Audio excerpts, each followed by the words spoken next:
Olá, eu sou o Francisco Borges e estou aqui para poder compartilhar com vocês sobre a adoção, em especial a adoção tardia.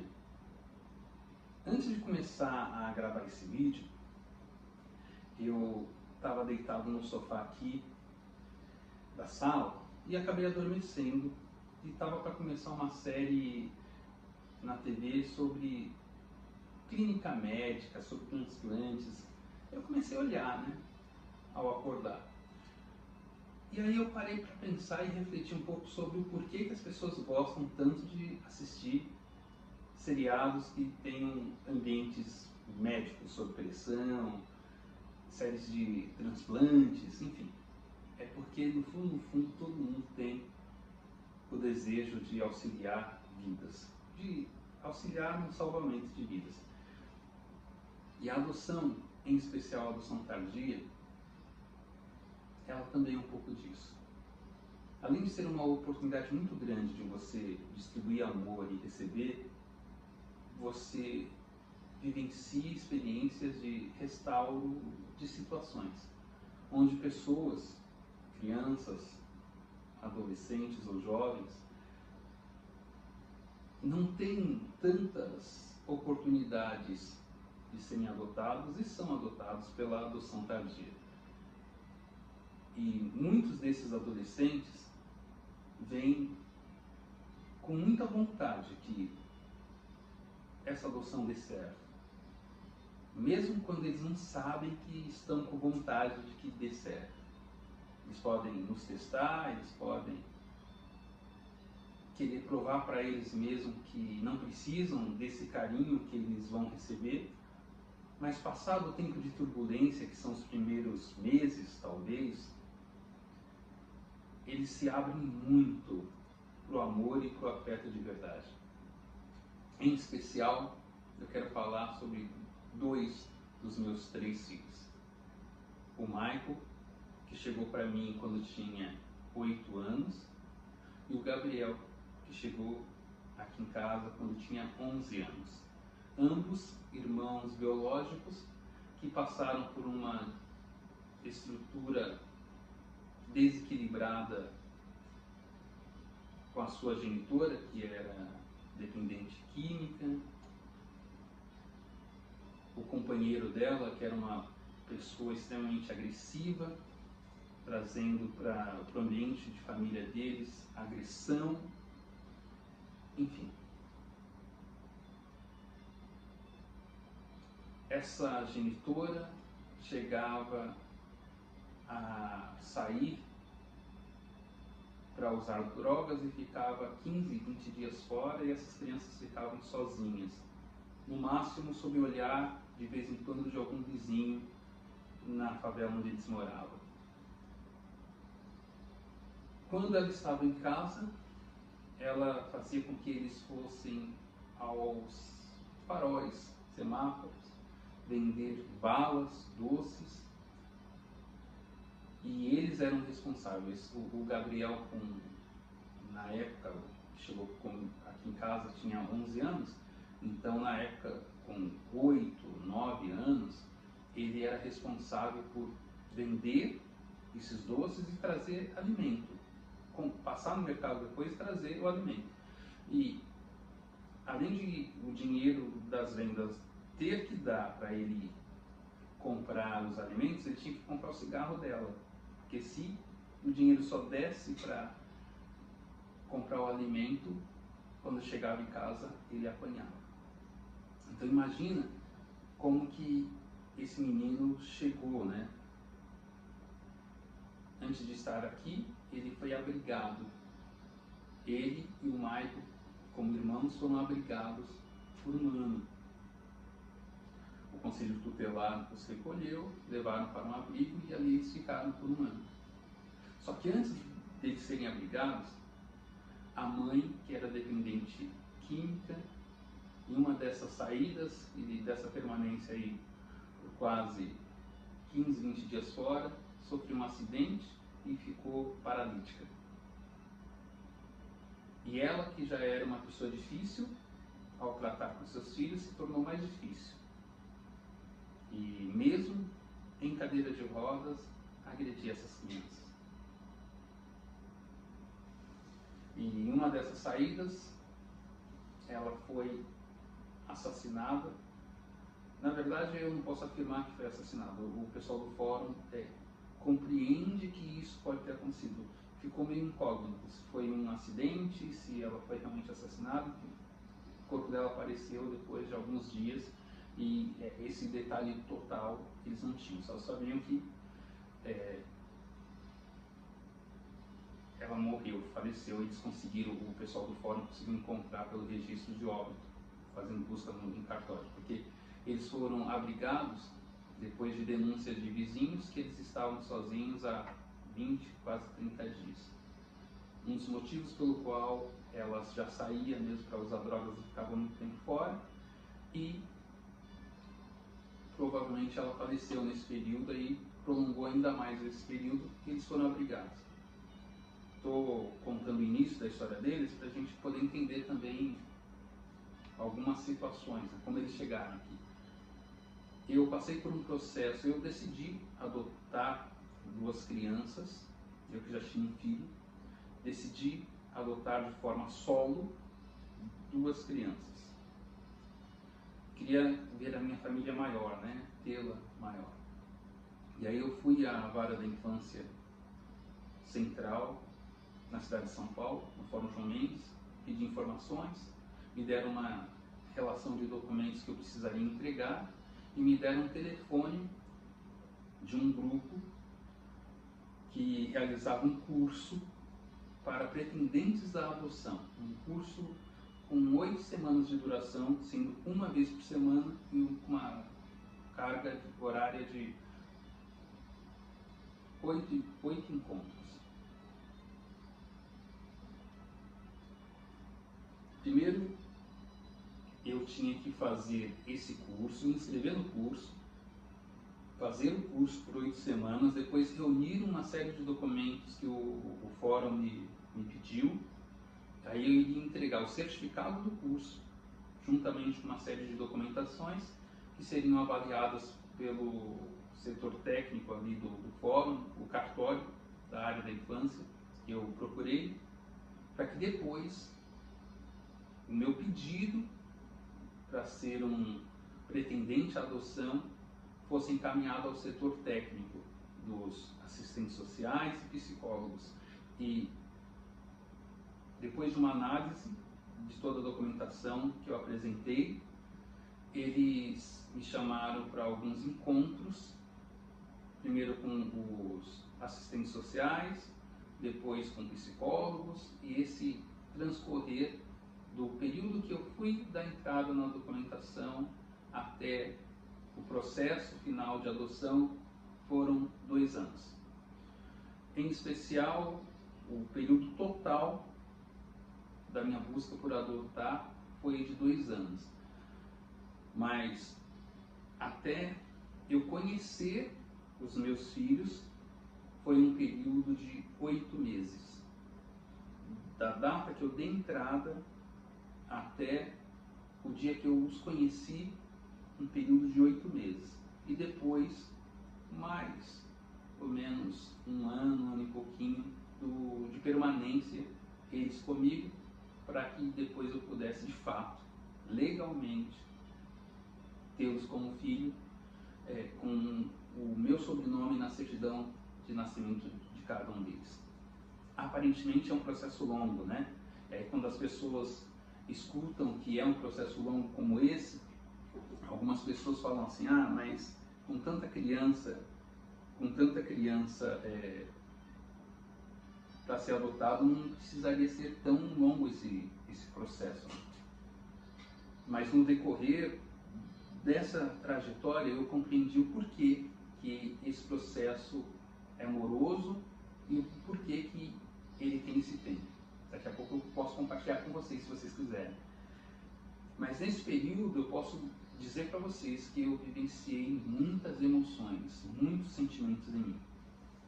Primeiro que eu tinha a ideia de que queria criança maior do que recém-nascido, porque eu já tinha vivenciado a experiência de de ser pai, já tinha um filho e já tinha auxiliado a trocar fraldas, vivenciar, sabe, os primeiros passos, as primeiras palavras,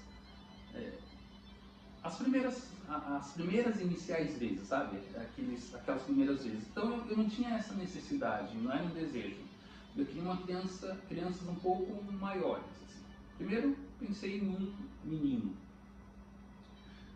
E ao chegar no curso, eu tinha a ideia de que provavelmente eu gostaria de adotar um menino e um menino com idade entre 5 e 6 anos. Porque ainda não teria sido alfabetizado, eu poderia auxiliar nesse processo, poderia colocá-lo numa boa escola, para que ele pudesse ter, desde os primeiros anos de estudo, uma boa base, né? Era isso que eu cheguei pensando. Só que eu comecei a fazer o curso de pretendente à adoção e comecei a ouvir experiências de outras pessoas que estavam ali em busca de adotar crianças. E eu também tive o primeiro contato com a informação sobre a fila dos pretendentes a pais, né? Quanto tempo uma pessoa poderia ficar na fila aguardando. E eu, que já tinha informação, constatei ali que a maioria das pessoas buscavam crianças recém-nascidas, brancas, para serem adotadas. As crianças maiores ficavam nos abrigos como se fossem, sabe, caixa que não cabe em lugar nenhum, a pessoa vai colocando no canto e vai deixando ali. É mais ou menos isso. Essa foi a informação, né? Não por culpa dos abrigos, mas as pessoas que buscam adotar, na maioria das vezes, querem crianças mais novas, até por quererem viver as primeiras vezes ao lado da criança. E muitas vezes tem casos de pessoas que ficam 5, 8, 10 anos aguardando o bebê dos sonhos. Eu não julgo isso, porque se o processo de se sentir pai ou mãe passa por essa necessidade, né, e ela já trabalhou em si essa questão e compreende que não é uma necessidade traumática dela, e sim um desejo real, e ela está disposta a aguardar esse tempo, tudo bem. Mas no meu caso, eu estava disposto sim a uma criança de 5, 6 anos. O meu único critério era que fosse antes do processo de alfabetização, para eu poder contribuir nesse sentido. Só que ouvindo as histórias de outras pessoas, eu comecei a entender essa situação das crianças mais velhas. E que em alguns casos ficava mais difícil ainda quando eram irmãos, porque a maioria das pessoas, até por nunca terem vivenciado a experiência da adoção, queriam um filho e, se desse certo o processo, até depois de 2, 3, 5 anos, adotar mais um.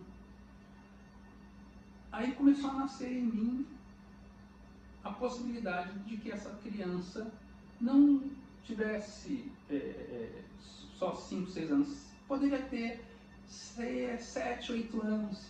Era essa a ideia que eu comecei a criar e me abri para isso. E também me abri assim, estou pensando em ter um filho, mas se ele tiver um irmão, eu não vou deixar separar essas duas crianças, né? Já passaram tantos traumas, pode ser. Fiz o curso, comecei o contato com o assistente social do fórum, depois de um tempo, passei no processo juntamente com os psicólogos, e eles foram me dando mais instrumentos de entender a adoção, como era. Que eles não estavam ali para encontrar filhos para aquelas famílias, ou para aquela pessoa, homem ou mulher, pobre ou rico, que chegava lá querendo uma criança. Mas o objetivo real era encontrar uma família ou uma estrutura, mesmo que de uma pessoa, mais adequado para aquelas crianças. Esse é o desejo. Isso aí foi o barulho da minha geladeira. Processo do gelo. Me assustei. É assim, eles buscavam a melhor família para aquelas crianças. E muitas vezes essa melhor família, ela poderia ser um casal recém-unidos, um casal mais que viviam juntos há mais tempo, podem ser pessoas em relação homoafetivas ou pessoas que buscam adotar de forma solo, como no meu caso. E é interessante a gente falar que para você adotar uma criança, você pode ser solteiro ou pode ser divorciado, você pode adotar de maneira solo. Uma das exigências é que você seja mais velho, pelo menos 16 anos, tenha pelo menos 16 anos a mais do que a criança, jovem ou adolescente ou jovem que será adotado. E comecei a trabalhar em mim essas possibilidades. Aí chegou um exato momento do meu processo que eu tinha que preencher uma ficha, porque existe essa ficha de perfil, sabe, onde você diz qual a idade, se você aceita crianças com alguma situação de patologia com tratamento, ou algo que não tem cura, ou doenças crônicas, ou você tem vários critérios ali, cor, idade, sexo. E quando chegou esse momento eu estava tão aberto com a concepção da adoção que muitos desses critérios não faziam mais sentido para mim. Alguns sim faziam. Eu queria que fosse criança negra, eu gostaria que fosse 2 meninos, estava aberto para um filho, mas aí já estava me abrindo para um segundo, né? Se fosse irmãos, de preferência que fossem meninos, eu achei que facilitaria o meu contato inicial com eles, tal, até mesmo pelo fato de já ter um outro filho, e me abri a isso. Coloquei a idade nessa ficha de 8 a 10 anos. Cheguei com a ideia de menoridade, mas fui ampliando. Chegou o dia, lá no finalzinho do meu processo junto com a psicóloga, ela falou, olha, eu gostei do seu perfil, como você enxerga a adoção, entendi que você não está aqui para tampar um buraco na sua vida, não está aqui porque você quer alguém que ajude você quando você ficar velhinho, que muitas pessoas vêm com essa ideia, né? Eu vou adotar porque quando eu ficar velho, eu vou ficar doente, tem alguém para cuidar de mim. Ou, estou tão carente, eu vou adotar. Ou, eu vou fazer isso para fazer um bem, né? Não, a adoção não é isso.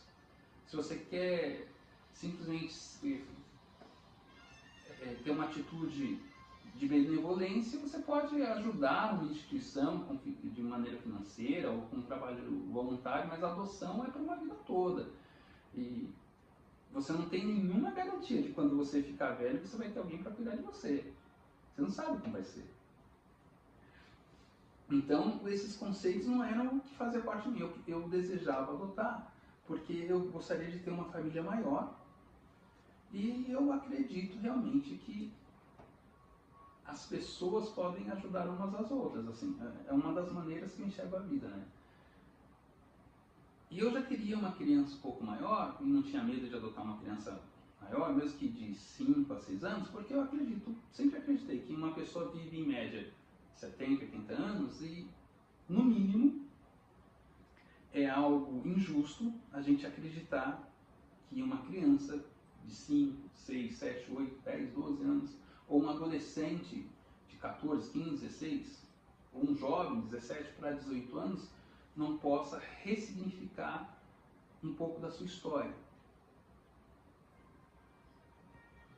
Porque se uma pessoa que vive 70, 80 anos, logo nos primeiros anos de vida, já está pré-estabelecido que não vai dar em nada, ou que pelo fato de trazer em si alguns traumas, ou algumas lembranças doloridas, não pode ressignificar essas marcas, é injusto, né? Então, eu sempre pensei isso, eu sempre achei que, na verdade, uma pessoa sempre tem um jeito da gente, não digo mudar, mas propiciar ou possibilitar que a pessoa enxergue as coisas de um outro ângulo. E quando eu estava nessa fase, já no finalzinho, ela falou, olha, aqui na nossa vara, nos abrigos que a gente organiza, cuida, tem um casal de irmãos que eu acredito que cabe bem no seu perfil. A idade é um pouquinho maior, mas são crianças tranquilas, você é uma pessoa tranquila, tá? O seu filho, porque foi feita também entrevista com meu filho, pequenininho, na época com 11 anos, para ele entender se estava preparado para ter irmãos, se ele gostaria de ter irmãos, como que ele entendia deixar de ser filho único para ter duas crianças com ele, coisa do tipo. E ela começou a falar desses dois numa sessão, a sessão terminou, aí numa outra ela falou, olha, pensa sobre isso, porque não está dentro da idade que você está buscando, mas essas crianças já estão abrigadas, talvez você poderia conhecê-los, tal, sem nenhum tipo de vínculo inicialmente, mas só conhecer, quem sabe você não gosta, né? E você está aberto para adotar irmãos também. Foi aí que eu conheci o Michael, na época com 8 anos, e o Gabriel com 11. Comecei uma aproximação, a gente, como logo de cara se entendeu assim, o Gabriel sempre foi mais gaiato, né, mais extrovertido, o Michael um pouco mais ressabiado, mais novinho, mais ressabiado, e pelo olhar eu já percebi que ambos eram muito inteligentes, mas cada um com um tipo de inteligência. E a gente começou uma aproximação, e depois de um mês de aproximação, que eram visitas que eu fazia ao abrigo diariamente, e essas visitas elas foram autorizadas pelo fórum, pelo grupo, o setor técnico de psicologia e assistência social, né? Por eu já ter terminado todo aquele processo, eles terem me dado um laudo positivo, tanto social como psicológico, que eu estava apto a ser um pretendente. Isso tudo fazendo parte do processo de adoção. É importante deixar claro que esse processo ele não depende de um profissional da área do direito te acompanhando, tá? Um advogado, uma advogada. O processo de adoção ele é gratuito, inteiramente gratuito, e ele não precisa de um profissional do direito te acompanhando. Não, você vai lá, faz essa documentação toda, segue essas regras e esse processo segue em segredo de justiça. Você recebe também uma senha do seu processo e pode ir acompanhando todos os resumos das observações, tanto dos psicólogos, dos assistentes sociais, sobre o que eles estão observando do seu perfil. Todo o processo você tem acompanhamento, online também. Isso eu estou conversando porque talvez você que esteja vendo esse vídeo não sabe direito como é isso, né? Então, nessa trajetória, nessa caminhada de um mês conhecendo esses meninos, eu decidi que valeria a pena iniciar e estar disposto a tê-los como meus filhos. E foi um momento muito especial, porque quando, depois de 30 dias de aproximação, me foi autorizado uma nova etapa, isso me emociona até hoje, sabe? Porque desde o primeiro dia, eles já se colocaram um pouco mais disponível, principalmente o Gabriel, que era mais velho. O Michael ficava um pouquinho mais do lado, olhando, querendo entender direitinho quem eu era, por que eu estava ali interessado em estar perto deles. Mas o Gabriel ele sempre foi muito aberto, né? E todos os dias que eu chegava no abrigo para visitá-los, o abrigo é uma casa, tá, gente? Uma casa onde crianças mais ou menos da mesma idade ficam sob a guarda do Estado, né? Sob a guarda daquela instituição que responde ao Estado e é mantido também pelo Estado. E é uma casa grande, com quartos. Esses quartos são divididos com crianças da mesma idade. Então, ali naquela casa desse abrigo, ficavam umas 15, 16 crianças. E todos os dias que eu chegava para visitá-los, o Gabriel estava no muro me esperando, porque ele estava muito ansioso assim que desse certo. O Michael sempre foi um processo de ir ao encontro dele. O Gabriel não, ele já estava ao encontro. Mas isso também, a questão do Michael, demorou uns 10, 12 dias para ele se abrir. Mas quando se abriu, Virgem Maria, né, colocou tudo para fora, aquela vontade de ser amado, aquele desejo de ser cuidado e a alegria que ele trazia dentro dele. Com um mês de aproximação, isso aconteceu no dia 15 de março de 2020. Um mês que eu já estava no processo de aproximação, indo lá no abrigo todos os dias, me foi autorizado que eles fossem dormir na minha casa. Eles já tinham, nesse processo de aproximação, a gente podia ir nos primeiros dias em parques, shoppings, lugares abertos, a gente podia ficar o tempo de horas que eu tivesse disponibilidade para ficar com eles, mas eles não tinham acesso inicialmente à minha casa e também não tinham acesso a dormir em casa. Eu podia sair com eles, mas levava para o abrigo de novo. Aí me foi autorizado, depois de um tempo, que eles começassem a ir à minha casa. Às vezes lá eu podia fazer um almoço, eles podiam brincar com o meu filho, mas depois retornavam e depois teve autorização para que eles dormissem em casa. Eles dormiram em casa 2 vezes. Quando foi na segunda vez, e já estava finalizando isso, para que eles pudessem sair do abrigo e ir morar com a gente, começou a pandemia. Porque eles estavam em casa do dia 15 para o dia 16, dia 17 nós iríamos ao fórum, e a partir do dia 18 eles já iriam começar a morar comigo. E nesse dia foi decretado isolamento no estado de São Paulo, que é onde eu vivo, e eletronicamente mesmo a juíza já autorizou que eles ficassem, eles nem retornaram mais para a briga, eles ficaram na minha casa. E todo o acompanhamento dos psicólogos e dos assistentes sociais deram através de orientações online, sabe?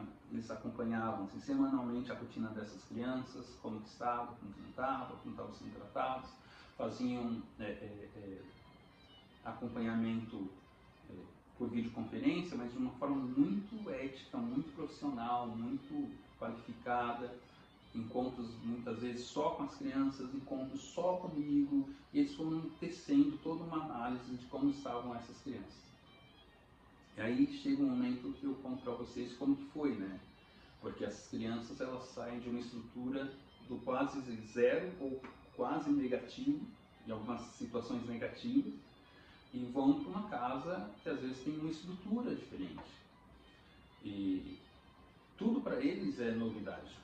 Por isso que o mito eu não quero criança mais velha porque eu não vou ter a primeira vez, não vou poder acompanhar a primeira vez deles, isso pode ser quebrado, se você tiver disponibilidade para isso também. Por que eu estou falando isso? Porque essas crianças vêm com uma fragilidade muito grande, muitas coisas que seria natural eles terem vivido, eles não viveram. Então, eu me lembro que quando eles começaram a morar com a gente, comigo e o meu filho, eles nunca tinham ido ao mar. E quando eles viram o mar pela primeira vez, em especial o Gabriel com 11 anos, ele chorou ao ver o mar. Ele tocava a areia do mar, assim, e parecia realmente que ele estava num paraíso, sabe? Então é uma emoção que eu pude acompanhar essa foi uma das primeiras vezes de algo que eu ouvi, mas nesse período do nosso processo de aproximação, deles morando comigo, eu pude presenciar a primeira vez de muitas coisas. Então, se o seu medo é não presenciar a primeira vez dessa criança que vai ser seu filho, dessa criança que já está, eu sei, preparada em algum lugar aí, esperando você ou vocês, saiba que você vai viver muitas primeiras vezes, mesmo essa criança ou adolescente ou jovem sendo maior. Eles começaram a morar conosco no dia 17 de março, 18 de março, e aí a gente foi observando, né? Primeiro, é uma realidade. Mesmo o abrigo sendo uma instituição que dá regras, mas eles vêm muitas vezes sem muita noção do que pode ou do que não pode. Eles sabem respeitar as regras, mas às vezes não sabem por que estão respeitando as regras. Então, tudo eles querem fazer muito. Sabe por quê? Porque é experiência nova, né? Então, até ter uma cama com lençol que é só deles, umas peças de roupa que são só deles, tudo isso é um encanto para eles. Poder fazer parte da rotina de uma família, de uma casa, é diferente. É algo muito rico para eles. E foi o que eu fui experimentando, vivendo, né? Eu vou contar para vocês algo que o Gabriel, em especial, trazia com ele. Devido ter sido muito espancado pela genitora, pelo fato de quando ele não conseguia, além de trazer o alimento pela venda dos doces que ele fazia no farol, ele era espancado porque não conseguia, além do alimento, trazer o cigarro dela. Ele passou por outras agressões. E ele gerou alguns traumas, alguns medos. Embora fosse uma criança carinhosa, que trazia no rosto um sorriso, mas ele tinha algumas marcas muito fortes dele. Então ele chegou mais rebelde, sabe? Não era de responder, não era de brigar comigo, respeitava o que eu estava falando, mas ele tinha algumas atitudes, até de brincadeiras agressivas, né, que em vários momentos eu tive que explicar para ele que muitas vezes a agressão ela vem coberta aparentemente por uma brincadeira, mas que são brincadeiras agressivas, e esse processo de desconstrução da agressividade dele foi necessário, conversando, dialogando, mostrando que nem sempre uma brincadeira de mão é a melhor forma para resolver algo, que às vezes aparentemente ele só está brincando de dar porrada em alguma coisa ou alguém, mas que isso ele está colocando para fora algum sentimento, e tudo isso foi trocado uma ideia, sabe? Foi conversado. E ele foi melhorando. Quando você adota uma criança, você tem que entender que o ambiente da casa tem que ser também colocado para eles vivenciarem. Então, se você está aí e nunca teve uma criança dentro da sua casa, vai adotar, você tem que entender que às vezes não adianta você querer a sua casa toda arrumadinha do jeito que era antes. Porque nos primeiros meses talvez vai rolar uma bagunça, vai rolar, sabe, umas coisas assim? Porque vai. Algumas coisas vão quebrar, porque por mais que você fale, tome cuidado, eles vão experimentar do jeito deles e às vezes não tem o peso certo na mão, às vezes vai mexendo até ver como vai ser. Às vezes essas crianças também, porque nos abrigos eles ganham presentes, mas muitas vezes esses presentes eles não têm vínculo, sabe? Eles têm uma dificuldade às vezes com o vínculo daquilo. Então brinca e destrói. E bola, por exemplo, nossa, bola foram várias bolas. E eles começavam a jogar e depois davam umas bicudas e parecia que mirava nas lanças. Mas o que era aquilo? Era uma forma de acreditar também que não merecia ter aquilo. E às vezes vai destruindo.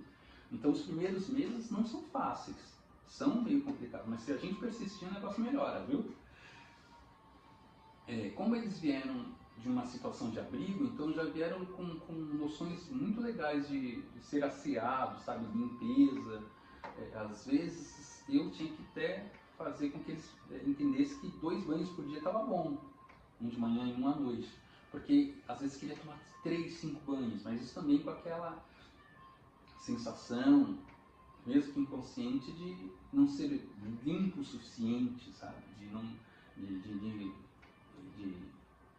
não ser limpo e suficientemente capaz de receber amor, de carinho. Aí você vai passando, vai trocando uma ideia. E o Gabriel, ele veio com a situação do xixi à noite. Imagina uma criança com 11 para 12 anos. Na época ele veio com 11, mas ele fez aniversário, dia 23 de março, logo depois que ele chegou ele fez 12. Imagina um menino com 12 anos, toda noite mijando na cama. E toda noite mijando na cama. Então a primeira coisa que eu fiz foi comprar aquele proteção para o colchão, né? E aí comecei a acordar com ele, acordá-lo de madrugada, toda noite, para ir no banheiro. E ele foi melhorando. Quando eu achei que não precisava mais acordá-lo de noite, ele ia e mijava. Isso ficou 3 para 4 meses. E era uma coisa que, por mais que eu entendesse que tinha um fundo emocional, era uma coisa que me tirava do sério, para ser sincero. Porque parecia que ele estava fazendo de birra. Mas não era birra, ele não tinha o controle próprio do corpo, sabe? E aí, por isso que é importante a continuidade do apoio, por isso que é importante a gente adotar nesse processo tradicional, sabe? Vai ao fora, faz tudo certinho, porque não existe adoção de uma outra forma, mas às vezes, né, as pessoas fazem um outro caminho, que não é o mais adequado, não é o correto. Mas o apoio dos psicólogos foram muito importante para mim. Agora, nem estou falando para ele, estou falando para mim. Porque eles falavam, não, isso é uma questão de medo que ele traz, daqui a pouco ele vai melhorar. Aí eu pensava, nossa, mas isso não vai passar, isso não vai melhorar, tá muito ruim, tá muito difícil. Aí todo dia teve que lavar roupa de cama e ao mesmo tempo ir conversando com ele, né? Só, gente, que era algo que estava com ele há muito tempo e eu sabia que isso machucava ele, sabe? E com 3 para 4 meses, eu vou tomar um pouquinho aqui do meu chá de capim-cidreira, capim-limão.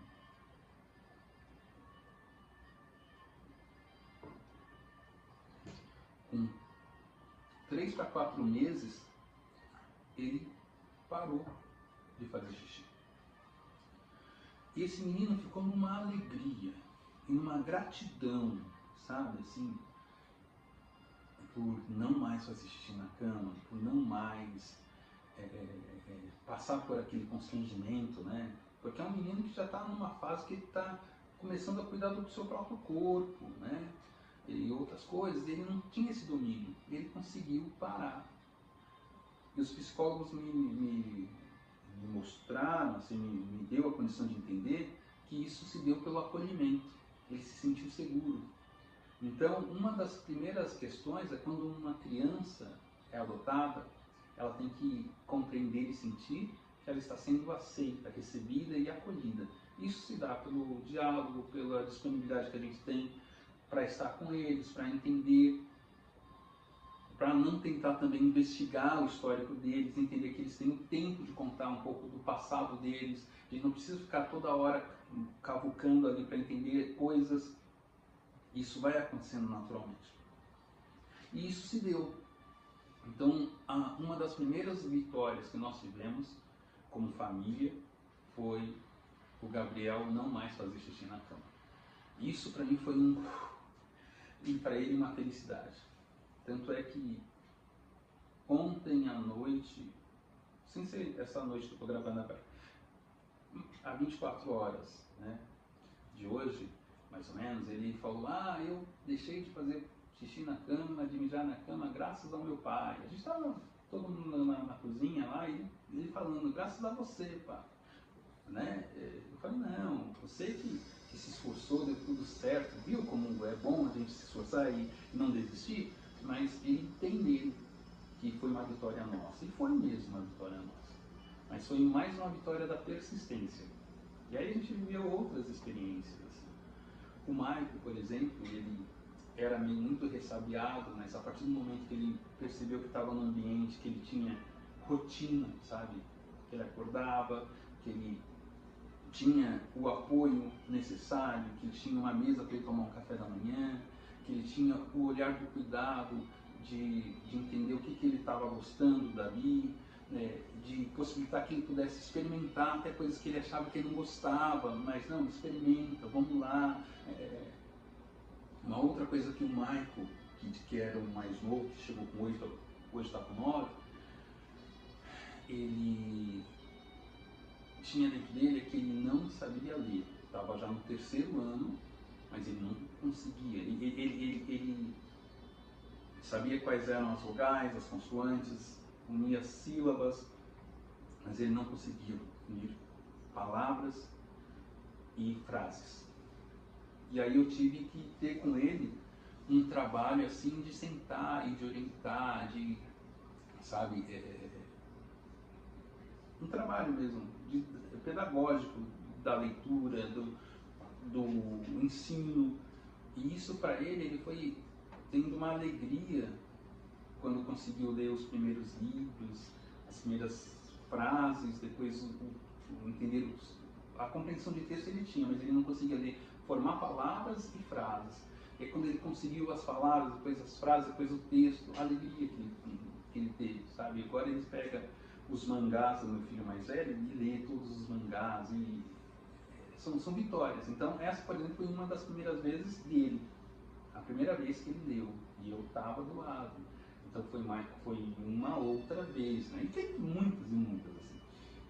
Mas o que eu estou querendo compartilhar nesse vídeo é porque às vezes a gente tem uma noção daquilo que a gente quer, mas a vida às vezes ela traz para a gente algo diferente, um pouco diferente, e se a gente se abrir para isso, a gente é impactado de um jeito muito especial. Eu gostaria de compartilhar isso com vocês, sabe? Que a vida ela nos dá presente sempre, ela nos dá presente sempre. E esses 2 filhos para mim têm sido um presente muito, muito especial. E a gente está nesse processo de conhecimento e descoberta. Faz um ano, agora vai fazer um ano, né? Hoje nós estamos no dia 8 de fevereiro, então daqui um mês, 40 dias, a gente faz um ano de convivência. E conseguimos a finalização do nosso processo de adoção agora. Com a certidão, com tudo e tal. Então está sendo uma experiência muito legal. E a cada dia a gente está se pertencendo mais, a cada dia a gente está se entendendo mais. A cada dia eles estão entendendo que fazem parte da família, que tem o seu lugar de fala, a necessidade também de ter o seu lugar de escuta, de cooperação. E foi tudo um conjunto, sabe? Mas foi necessário para que a gente olhe essa trajetória de um ano, assim, após eles virem morar aqui comigo, conosco, na mesma casa, uma trajetória muito bonita, de construção, diária, assim.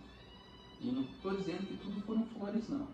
Tiveram momentos de grande dificuldade, mas, no geral, com muito mais ganhos do que perdas. Quase nenhuma perda, aliás, nenhuma perda, mas muito mais marcas positivas do que negativas. Então agora a gente está numa fase muito... o mais difícil para a gente foi os 5 primeiros meses. Os 3 primeiros meses, mas aí depois deu uma melhorada. Quando eu achei que estava tudo bem, aí apareceram alguns problemas que a gente teve que também trabalhar, mas está muito legal. Esse período de pandemia também permitiu e exigiu uma aproximação. Talvez, se não fosse essa pandemia, eu teria contato com eles em menor volume, porque eles estariam dentro de casa, depois iriam para a escola, depois iriam fazer um esporte ou um idioma, né? Então, grande parte do dia eles teriam preenchido sem mim. Mas eu tive que trabalhar em casa, Nós tivemos possibilidade de passar grande parte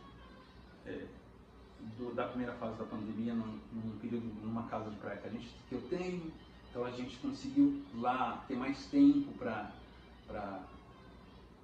olharmos. Depois a gente foi em São Paulo. A gente voltou para o nosso apartamento em São Paulo. Também foi bom, mas foi muito importante no primeiro período a gente ter esse espaço de quintal. Que se fosse só dentro de casa, só dentro de um apartamento, talvez, eu estou falando da minha experiência, tá, gente? Seria mais difícil. Mas como tinha quintal para eles correrem e caçar energia, então foi um pouquinho mais tranquilo, foi mais suave. E agora essa fase a gente está aqui, na Serra, passando esse período na Serra, e eles já estão mais super fazendo parte de tudo, não estão destruindo mais nada. São cuidadosos com as coisas, participam da rotina da casa. Então quando acordam, aqui a gente tem hora para acordar, hora para tomar café, agora para eles brincarem, tem bastante grama. Então uma das atividades que é assim, vou contar um pouquinho para vocês. Eles acordam às 7 horas, tomam banho de segunda a sábado, 7 horas da manhã. Nem precisa de relógio para despertar, já é algo que aconteceu, né? Então acordam às 7, aí vão tomar banho, tem até 8 horas para tomar banho, 8h30, aí tomou banho, já se vestiu. Como aqui a gente está na região de serra, chove bastante, e aí eles passam um rodo no lugar da varanda que pode estar molhado, passam um pano, depois dá uma varridinha na varanda, porque tem que ter atividade, né? Depois vem a gente senta à mesa para tomar café, e aí depois eles vão brincar. Antes do almoço eles têm uma outra atividade que é rastelar, não é todo dia não, mas umas 2 vezes na semana eles rastelam parte de grama. Depois eles vão brincar na cachoeira, eles vão brincar subir em pedra, sabe essas coisas que a criança faz, né, em lugar de natureza? Ele fica livre, depois o almoço, na hora certa, experimentando coisas novas, que isso é muito importante. Depois à tarde eles podem brincar mais um pouco. Videogame eu não deixo todo dia não, é umas 2 vezes na semana só, já que a gente está no lugar da natureza, né? A criança tem que correr, tem que brincar. Depois que correu, vai e lê um pouquinho, umas 2 vezes, 2 a 3 na semana eles dormem um pouco também das 3, 3h30, das 3h30 às 5 horas como lanche, depois janta às 8 horas, não, 7h30 janta, e dorme 8h30, 8h40. Então é uma rotina, né? Mas crianças precisam dessa rotina. Até mesmo eles que viveram muito tempo sem uma rotina, precisam. De sábado para domingo é algo mais assim, pode dormir mais tarde e tal, mas também não muito tarde, porque eu acho que a criança tem que ter uma noite de sono boa. A gente brinca de Uno, de banco imobiliário, faz brincadeiras como pular corda, jogar bolinha de gude, soltar pipa. São coisas que, soltar pipa, uma outra coisa que eles nunca tinham feito, que fizeram comigo a primeira vez. Quando a gente está numa fase amarela ou laranja da pandemia, não está na vermelha, vão num parque, brinca, corre, essas coisas. Então está sendo gostoso, tá? Está sendo bom. Eu quis contar um pouquinho para vocês da nossa história, porque a nossa história até aqui, né? Depois vai ter outras coisas para contar. Eu sei que esse vídeo é longo, mas quando a gente está nesse processo de adotar ou querer adotar, eu lembro que vídeos de pessoas que gravavam esse tipo de conteúdo me ajudaram muito, muito. E a gente não se importa em assistir vídeos um pouco maiores, às vezes não dá para assistir tudo ao mesmo tempo, talvez você porcionou esse vídeo por partes, mas que legal que você chegou até esse momento. Eu quero dizer para você que quer adotar, não tenha medo de adotar, vá, adote sim, vá, passe pelo processo de adoção, porque esse processo é um processo bom, organizado e que é muito importante a gente respeitar essas etapas. E se você só estava com a ideia de adotar uma criança muito pequenininha, reavalie, porque às vezes vale a pena também reavaliar, tá bom? Eu desejo boa sorte na sua caminhada e que o seu filho, a sua filha, os seus filhos venham para deixar essa família ainda mais feliz, a sua vida ainda mais cheia de boas vibrações.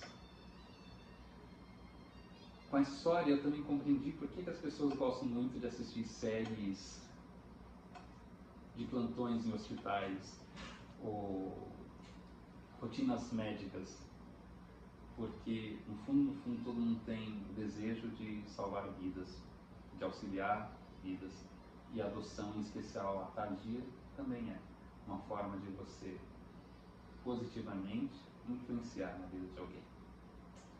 Agora eu vou desligar o celular, tá?